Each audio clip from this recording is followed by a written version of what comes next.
Na apresentação de hoje, terça-feira, dia 8 de abril de 2025, do canal do YouTube, a História de Santa Cruz, do professor Sivaldo, estarei falando sobre o transporte ferroviário, mais especificamente sobre Santa Cruz no tempo da Maria Fumaça.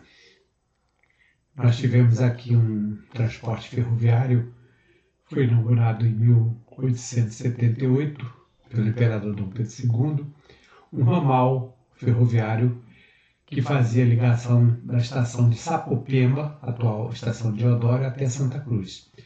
Essa ligação era uma extensão que vinha da antiga Estrada de Ferro Dom Pedro II, a estação de Estrada de Ferro Dom Pedro II, central do Brasil, né, a supervia de hoje, e passava por Campo Grande, parava em Campo Grande e vinha direto para Santa Cruz.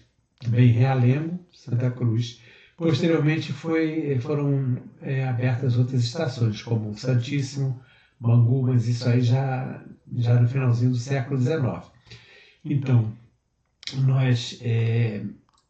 esse ramal ferroviário, naquela época, obviamente, era movido por locomotivas a vapor, mas usando carvão ou lenha, principalmente lenha. Isso durante um bom período, até década de 30.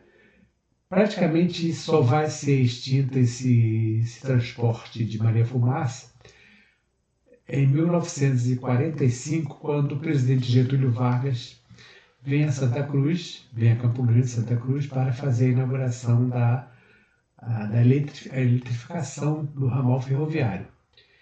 Quer dizer, nesse tempo, então, as composições de Maria Fumaça já estavam disputando com as composições a diesel. Mesmo assim, praticamente até a década de 60, nós vamos continuar tendo Maria Fumaça, porque nós teremos um ramal chamado ramal de Mangaratiba, né, o que era o trem chamado Macaquinho, que usou a Maria Fumaça ainda há um tempo. Depois foi também substituído por locomotivas a diesel e também as chamadas automotrizes, que eram quase como composições elétricas. Esse transporte ferroviário, no início, transporte aqui no caso aqui de Santa Cruz, porque no Rio de Janeiro já existia anteriormente, né? Ele vai trazer um benefício para a população, ainda que fosse uma população, não toda a população do Rio de Janeiro, porque, como nós sabemos, como eu já falei aqui em outras oportunidades, né, em outras apresentações, praticamente não existiam saídas, não existiam transporte públicos, né? Não tinha essa possibilidade. Hoje nós reclamamos muito, mas nós temos várias opções, tanto do BRT, como o próprio transporte ferroviário, além também do transporte privado, transporte particular, porque, de certa forma, com a popularização do automóvel, né, algumas famílias compraram automóveis, então hoje também tem essa possibilidade. Então hoje, por exemplo, para sair de Santa Cruz, nós temos a opção do BRT, o BRT vai pela Zona Sul, né, a partir de Santa Cruz e a região toda ali da Recreio, até a Zona Sul. E o trem continua sendo um transporte também. Eu, por exemplo, gosto muito de usar o trem. Mesmo assim, nós sabemos que quem viaja de trem tem alguns momentos de verdadeiros sabores. Eu, por exemplo, presencio, vou fazer esse comentário também, por exemplo, uma das coisas que o passageiro fica mais angustiado é quando ele está sentado, por exemplo, aqui em Santa Cruz, né? A gente vai pegar o trem para Santa Cruz, para Central do Brasil, sentado, acomodado, daqui a pouco vem um aviso sonoro de que não vai ser aquela composição, vai ter que mudar de composição para outro. Olha, isso já presenciei agora recentemente, não esse ano, finalzinho do ano passado, um senhor que saiu correndo para pegar, porque geralmente quando acontece isso, as composições já estão abarrotadas, o pessoal está tudo sentado, né? E o senhor, coitado, saiu correndo, caiu, machucou o joelho, entrou lá, estava com o joelho sangrando, uma coisa horrível, né? A última vez que aconteceu isso comigo, eu perdi, quer dizer, que foi ao vento, perdeu o assento. Eu estava sentado, acomodado, houve o aviso de que teria mudança. Quando eu cheguei, aí perdi o local. Eu falei, quer saber de uma coisa? Eu estava com tempo, eu voltei, fiquei na composição anterior, porque ela saiu posteriormente. Então, esse é um dos problemas do transporte. O transporte ferroviário por Maria Fumaça, aqui em Santa Cruz, tem alguns momentos, alguns registros da presença do imperador. Por exemplo, quando eu fiz aquela apresentação sobre os exercícios militares da corte, eu fiz uma menção a um baile, chamado Baile Imperial, que aconteceu no Palácio Imperial de Santa Cruz, foi promovido pela Princesa Isabel, que na verdade a Princesa Isabel queria prestigiar o marido, o príncipe, o Conde de, né? Que era francês, a Princesa Isabel, o imperador já estava meio adoentado, diabético, né? Isso nós estamos falando em 1885. Então a Princesa Isabel promove esse baile, os exercícios foram realizados aqui em agosto de 1885, e no encerramento a Princesa Isabel então promove esse baile com os oficiais e convida cerca de 1.000 pessoas para participar do baile. Eles vêm de quê? Eles vêm de trem, então tem todas aquelas informações. Outras viagens realizadas por Dom Pedro, todas registradas na imprensa, foram aquele período em que o Matadouro de Santa Cruz estava sendo construído, a partir da década de 70, né, que o lançamento da pedra fundamental foi em 1876, a inauguração foi em 1881.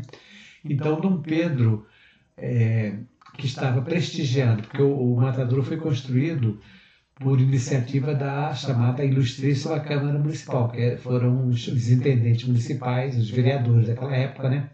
Mas o imperador Dom Pedro II teve uma participação direta, incentivou a inauguração, a construção.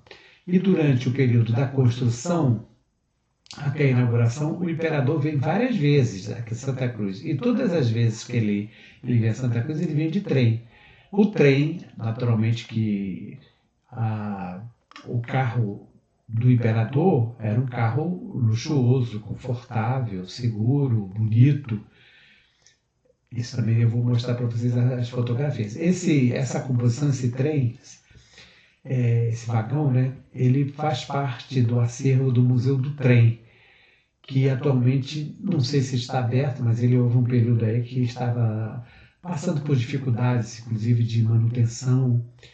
Fica no Engenho de Dentro, esse Museu do Trem.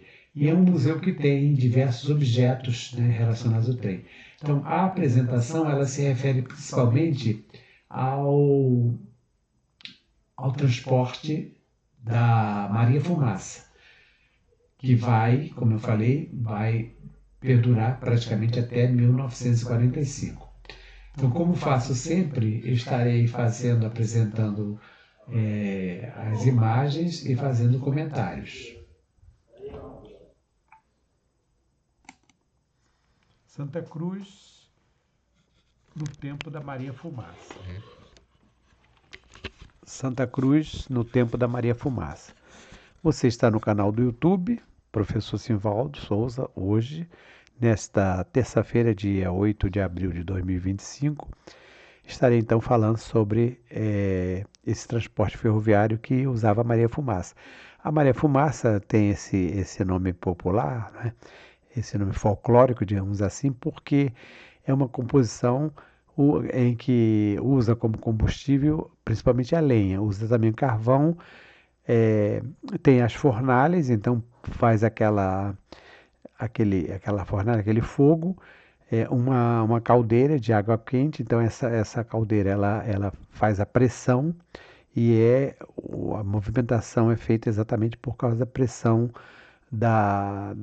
do vapor, né? Então por isso que vem a Maria Fumaça. E tem uma série de relatos aqui em Santa Cruz sobre as fuligem, né? A fuligem, né? Que é quando a lenha queima, né? Solta aquela fuligem, até de certa forma gordurosa. E algumas pessoas, por exemplo, o doutor Antônio Nicolau Jorge, eu até já citei também sobre isso aqui, né?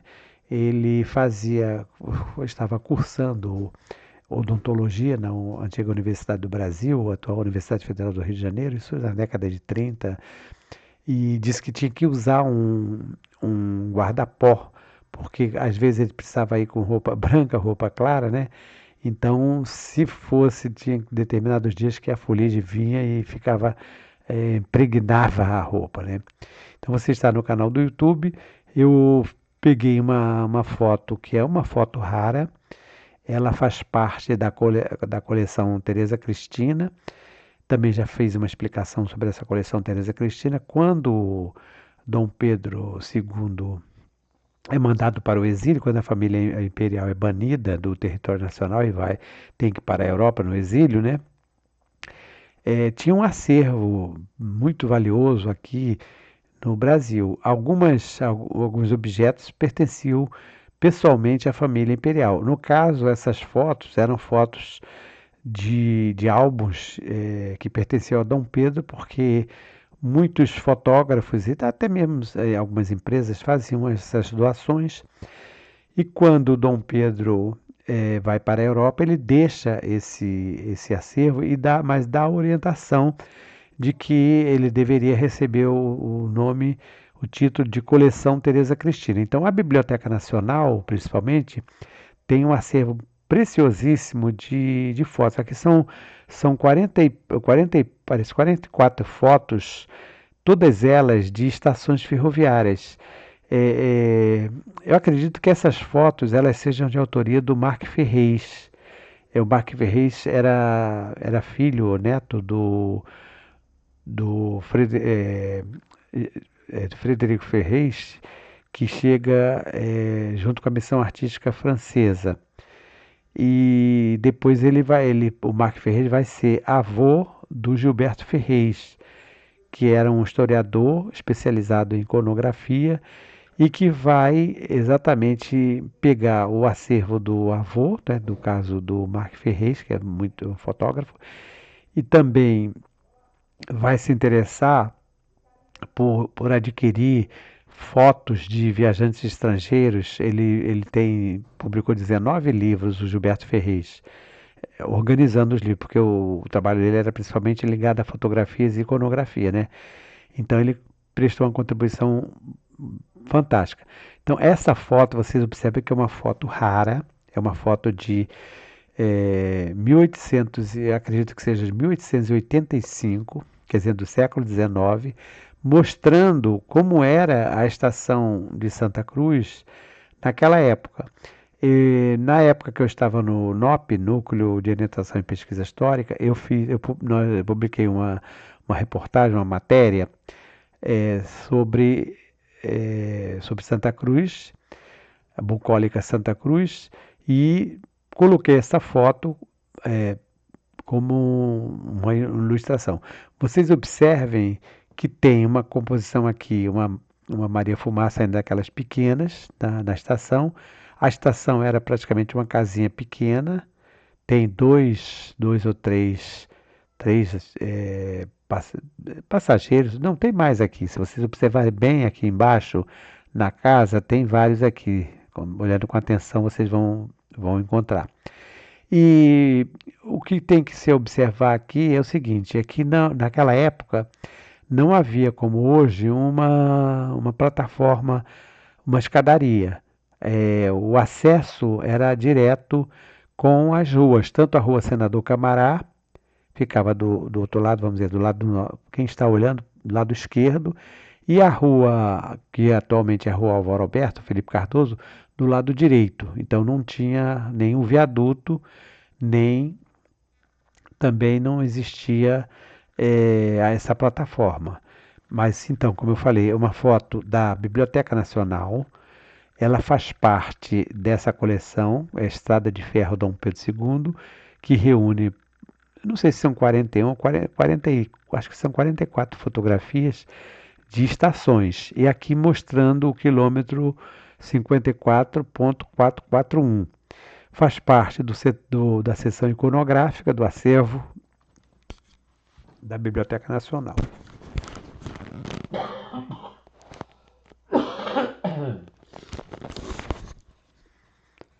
Então, hoje, dia 8 de abril de 2025, terça-feira, você está no canal do YouTube do professor Simvaldo. Esta foto aqui também é da estação. Vocês observam que ela tem um pouquinho diferente, mas ainda é uma foto antiga.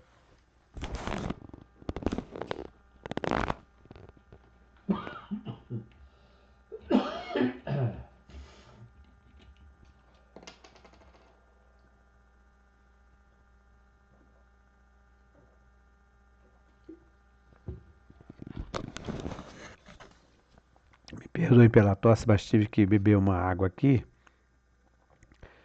Essa foto, acredito que seja de 1885, porque ela deve ser da mesma época de uma foto que eu já publiquei também do Matadouro, que também faz parte desse álbum, porque naquela época também o Matadouro tinha uma estação.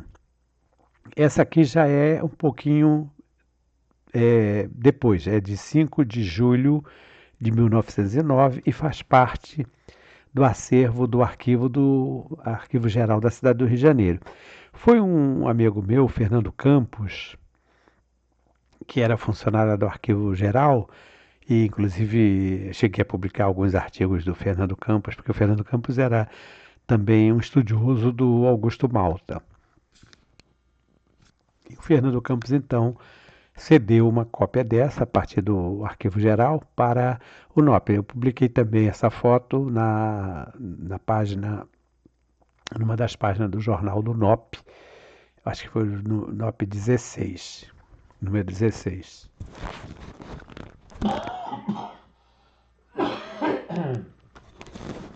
Hoje essa tossezinha tá braba, né? Então, Santa Cruz, no tempo da Maria Fumaça, canal do YouTube, História de Santa Cruz, professor Simvaldo. Então, vocês observam também que aqui já tem uma composição um pouquinho maior do que aquela da primeira foto, que está à esquerda, mas também tem alguns passageiros ou talvez funcionários ali na estação. A estação também era bem na parte de baixo, não tinha até árvores aqui, cavalos, porque as pessoas naquela época chegavam de cavalo, charrete, vocês observam que é tudo isso aqui. Então, desse lado esquerdo da foto, do nosso lado esquerdo, para quem está vendo, é a Senador Camará. E aqui do lado da árvore é a Rua Felipe Cardoso. Então, é uma foto também antiga da estação no tempo da Maria Fumaça. E essa outra aqui já é bem mais recente. Quer dizer, mais recente comparando com as duas anteriores, porque ela é de entre 1925 e 26, e ela era uma foto uma foto da coleção do professor Nicol Xavier Aratuba, que inclusive está aqui na foto, logo na parte aqui da frente da locomotiva. Esse menininho de roupa branca é o Nicol. A foto foi tirada pelo pai dele, que o pai do Nicol também era fotógrafo, né? Seu Xavier. E tem aqui os irmãos do Nicol, o Osmano. Aí ele escreveu aqui, não sei se vai dar para ler tudo, porque a letrinha está muito pequena. Isso aqui foi uma reprodução que eu fiz do jornal, da edição número 16 do Jornal do NOP. Então é foto de autoria do Antônio Braga Xavier, entre 1925 e 1926, a coleção Nicol Xavier Aratuba, acervo do NOP, foi publicada na página 3 da edição número 16 do Jornal do Núcleo de Orientação e Pesquisa Histórica, o NOP, né? Ilustrando a matéria intitulada A 724, de autoria do professor Nicol. É um artigo que o Nicol fez muito bonito, um texto muito interessante, porque o Nicol vai narrando quando a composição vinha, né, apitando, enfim, ele vai narrando isso aqui tudo. E o Nicol, com a colaboração de algumas pessoas, ele tenta recuperar aqui o nome de todas as pessoas que estão aqui na foto, ele vai enumerando um por um. Eu não vou me arriscar a fazer a leitura porque a letrinha está muito pequena, mas ele cita aqui Dudu China, cita o Osmano Xavier, que era o irmão dele, o maquinista, enfim, praticamente todos os personagens dessa foto. É um artigo, então, que foi publicado no Jornal do NOP. Transporte em Santa Cruz, da Maria Fumaça ao BRT. Durante longo tempo, o trem foi a única opção dos moradores de Santa Cruz para chegar ao centro do Rio de Janeiro. Nem sempre foi assim. Hoje, as possibilidades, acessos e opções de transporte para quem sai de Santa Cruz em direção ao centro da cidade são bastante variáveis, tanto no transporte público, com a oferta de linhas de ônibus e de trem, como também transporte privado, com inúmeras ligações por meio de táxis, vans, além do surgimento da Uber do 99 e mesmo com relativa popularização do automóvel particular, com um percentual considerável da população do bairro já dispondo do próprio automóvel. Então, nós sabemos disso, que hoje em dia tem muita gente que vai trabalhar, que tem seu carrinho, né? Prefere de carro até determinados dias da semana para facilitar o transporte.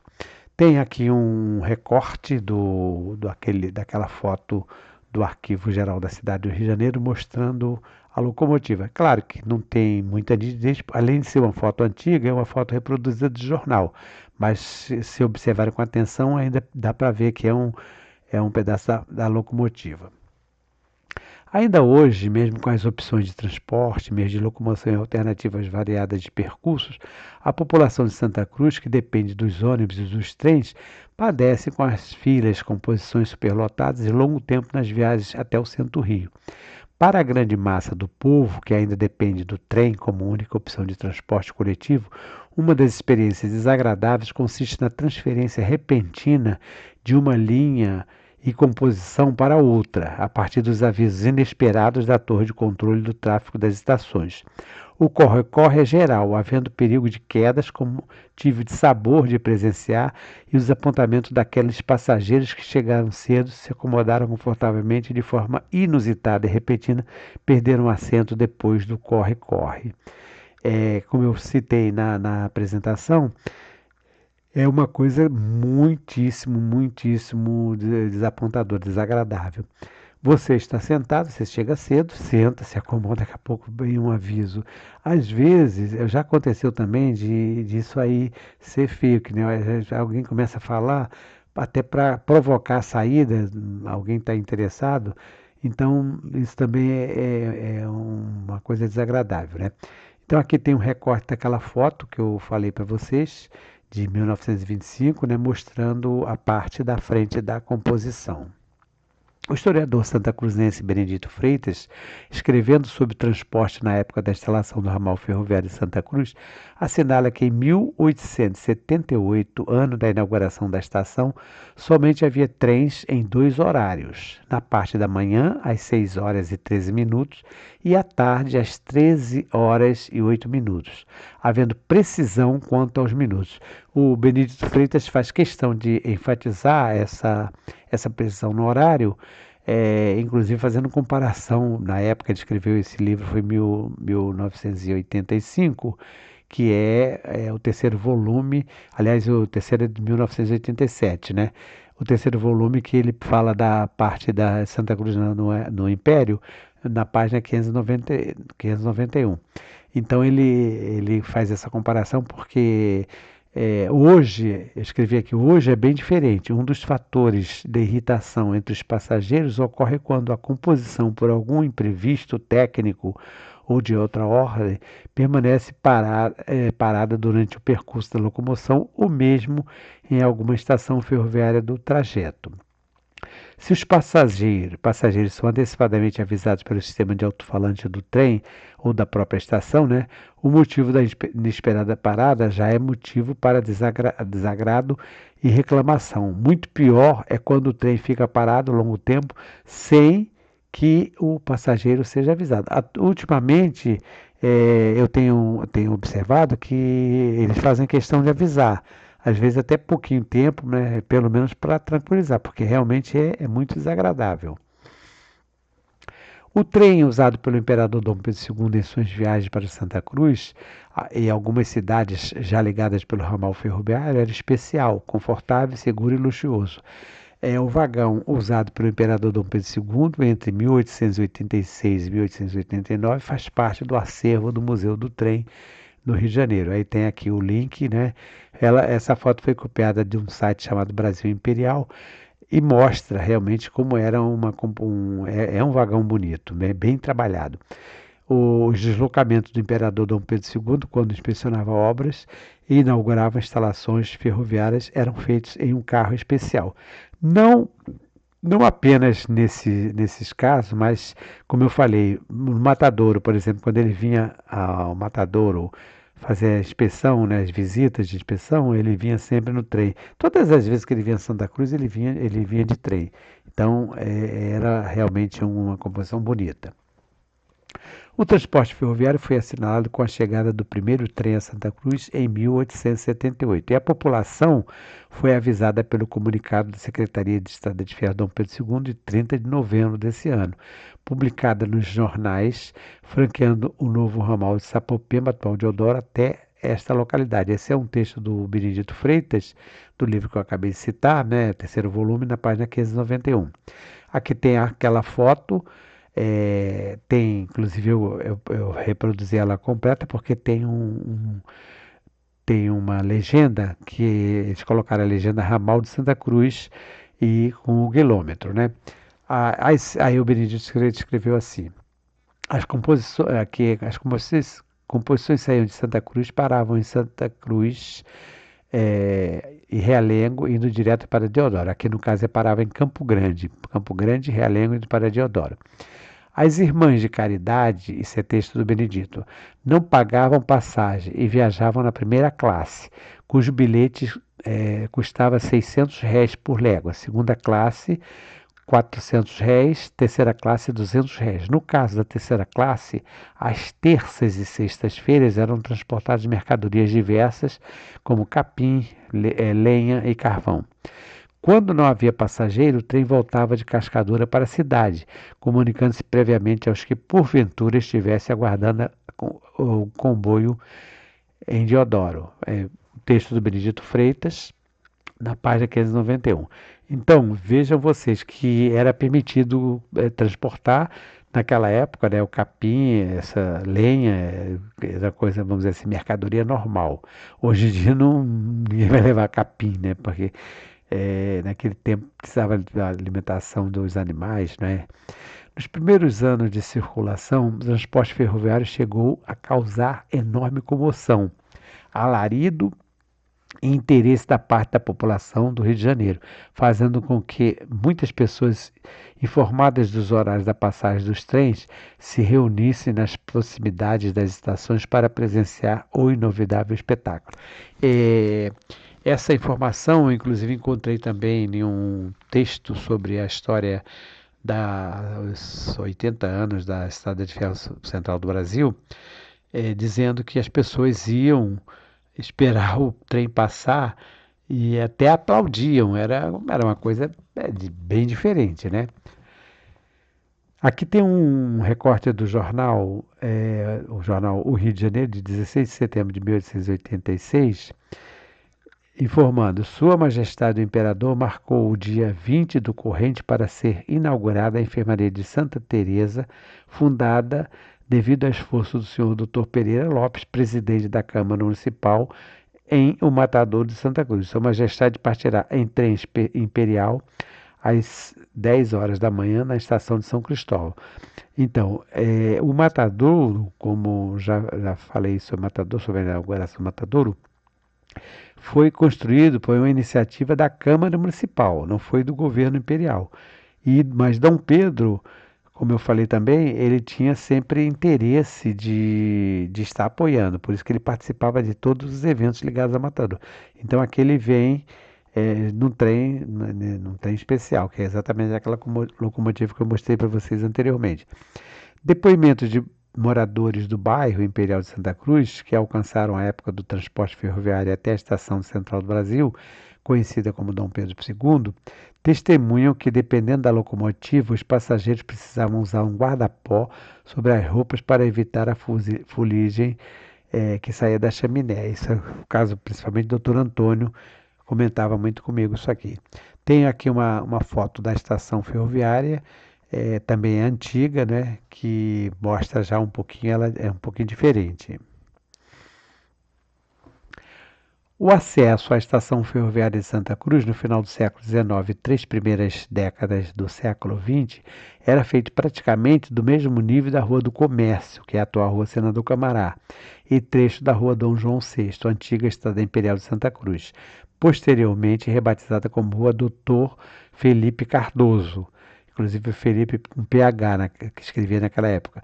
Ainda não havia viaduto nem plataforma com escadarias. Então, quando a Rua Felipe Cardoso, quando a Rua Dom João VI, né, o antigo caminho dos jesuítas e a antiga Fazenda Imperial, é inaugurada já em 1895, ela vai mudar de nome, vai ser rebatizada com o nome do Felipe Cardoso. Felipe Cardoso foi um político, ele nasceu em Itaguaí e foi um político muito ligado à República, tanto que ele vai ser, em 1891, ele vai incentivar a criação do ginásio musical recreativo 24 de fevereiro, e o nome vai ser dado exatamente por causa da Constituição que foi promulgada naquela data, que ele era republicano. Quando ele morre, então eles resolvem dar o nome do Felipe Cardoso à rua principal de Santa Cruz. O ramal ferroviário de Santa Cruz recebeu o número 42, ramal 42, né? Antigamente, não sei se ainda tem hoje, não tenho observado, mas tinha em cima do trem, antes escrito Santa Cruz, tinha escrito o número 42, mantendo a interseção com o ramal do Matadouro, onde foi construída uma estação para embarque e desembarque dos funcionários e também dos carros frigoríficos para transporte da carne verde. Então a carne era batida e tinha os carros especiais, né, que levavam a carne para distribuição no centro do Rio. E também com a implantação do hangar para dirigir, que foi inaugurado em 1936, houve uma exigência da companhia, da empresa que fez a linha, de que tivesse um ramal ferroviário, porque Santa Cruz tinha que... As pessoas chegavam no dirigível, como eu já falei, vinha de Frankfurt, né, da Alemanha, e então precisava ir para o Rio de Janeiro, então tinha que ter um ramal. Aí foi inaugurado um ramal que a estação ficava bem ao lado do hangar. Tem inclusive fotos, e era também usada a Maria Fumaça naquela época, né, em 36 ainda. Depois é que houve uma mudança, quando houve a eletrificação, é que passou também a ser a composição elétrica. Então, o Bartolomeu de Gusmão ficava, que era o aeroporto, né, era onde ficava a estaçãozinha lá. E tinha ligação com Santa Cruz, e de Santa Cruz até a Central. E o terceiro ramal, também importante, foi construído nas primeiras décadas, foi muito importante, muito movimentado nas primeiras décadas do século XX, foi o de Mangaratiba, que circulava pelas estações de Itaguaí, aí tinha Coroa Grande, Vila Geni, depois tinha Itacuruçá, Ibicuí, Muriqui, uma série de estações de Santo Antônio até chegar em Mangaratiba. Depois houve um período que encerrou a ligação foi até Itacuruçá, daqui de Santa Cruz até Itacuruçá, e depois só até Itaguaí. Houve um período que foi até Itaguaí. Ultimamente não tem mais esse ramal. Mas aqui tem uma foto que foi tirada do acervo do IBGE de 1962, mostrando a estação já do alto. Aqui vocês observam que já tinha a plataforma construída. E aqui já é uma foto do dia da inauguração do ramal ferroviário, que aconteceu em 14 de outubro de 1945, quando o presidente Vargas vem a Santa Cruz, vem a Campo Grande, Santa Cruz, e vai ser feita a inauguração. Foi também um dia muito festivo, porque tem muitas fotos com milhares de pessoas, principalmente Santa Cruz, Campo Grande, esperando o presidente Vargas. Foi realmente uma festa muito grande. O presidente Vargas está aqui nessa composição com vários ministros. Depois, quando ele chega a Santa Cruz, ele vai almoçar lá na Escola Técnica de Santa Cruz, não a atual, outra escola técnica que funcionou no prédio do atual Centro Cultural Municipal Dr. Antônio Nicolau Jorge. Tem a presença do Cesário de Mello, enfim. Isso foi no dia 14 de outubro de 45. Então, podemos supor que até esta época ainda existia a Maria Fumaça, embora também já fosse empregada a locomotiva a diesel, que houve um período que que foram sendo substituídas as composições de Maria Fumaça por composições a diesel. E o conhecido macaquinho do ramal de Mangaratiba também empregava a Maria Fumaça e aos poucos, mais ou menos até a década de 60, né, 1960 por aí, foi substituído por locomotivas a diesel e até automotrizes, que era uma composição quase como se fosse elétrica, toda blindada, até muito bonita.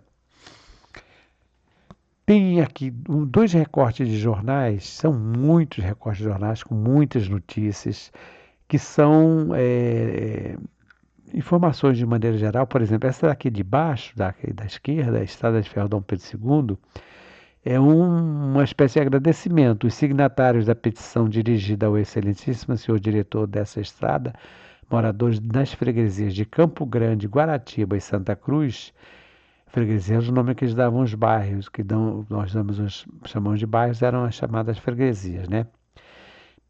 Penhorados pela prontidão com que foram atendidos, vem por meio desta agradecer a sua excelência o serviço que prestou à população desta freguesia, fazendo parar nas estações intermediárias o trem que parte da corte às 5h40 da manhã. Os mesmos agradecidos. Quer dizer, então, vejam vocês que aqui nós já temos o registro de que o trem parava também em outras estações, inclusive Santíssimo. Isso foi publicado na Gazeta de Notícias de 1º de novembro de 1885. E essa outra aqui é uma reclamação. Pedem-nos para chamar a atenção do senhor diretor interino da Estrada de Ferro Dom Pedro II para o estado deplorável do asseio do único carro de primeira classe dos trens do ramal de Santa Cruz. Esse carro não tem a lotação exigida pelo grande número de passageiros que transitam diariamente entre a Corte e o Matador de Santa Cruz e que vão muito mal acomodados e chegam até serviço do carro do Correio e dos de segunda classe, tendo pago passagem primeira.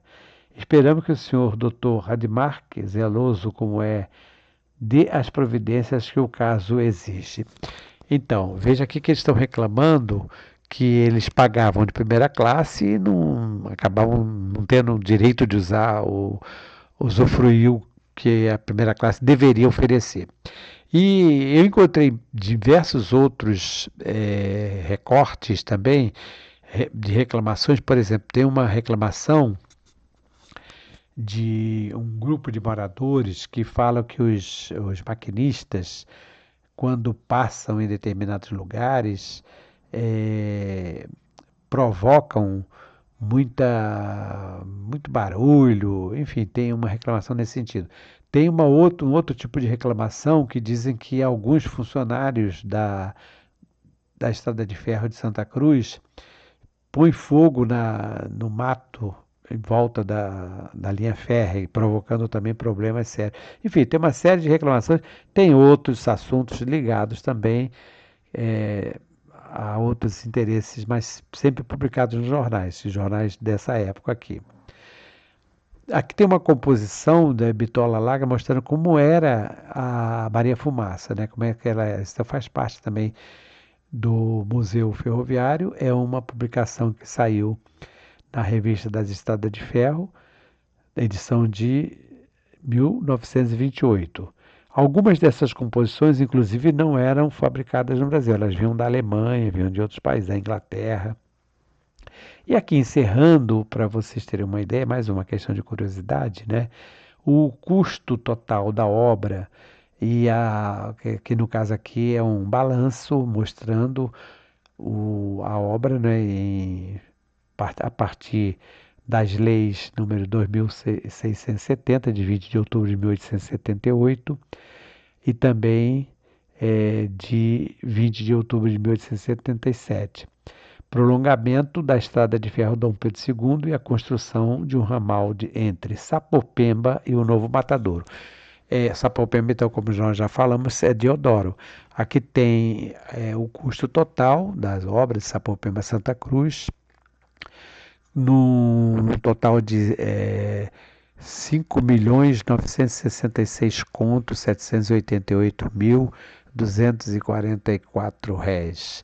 Quer dizer, essa é a importância total, né, do custo. Aí tem a discriminação aqui do ramal de Santa Cruz, de Sapopemba a Santa Cruz, a estação de São Diego, a estação da Cachoeira, passagem, diferença de câmbio, enfim, salários dos operários, obra de canalização d'água para o Novo Matadouro, mas para quem tem interesse em fazer um estudo ligado à questão das finanças, né? Então, essa é a contribuição sobre Santa Cruz no tempo da Maria Fumaça, mostrando um pedacinho dessa história, né, sobre o transporte ferroviário. Hoje nós reclamamos muito, mas naquela época não era muito diferente. Inclusive, pelas reclamações que aparecem nos jornais, são diversas reclamações. Vocês viram que vão reclamações desde a questão do asseio, da sujeira, né, até problemas também relacionados com segurança. Então, aqui encerrando essa apresentação, canal do YouTube da História de Santa Cruz, do professor Simvaldo. Um abraço a todos, uma boa semana e até uma próxima oportunidade.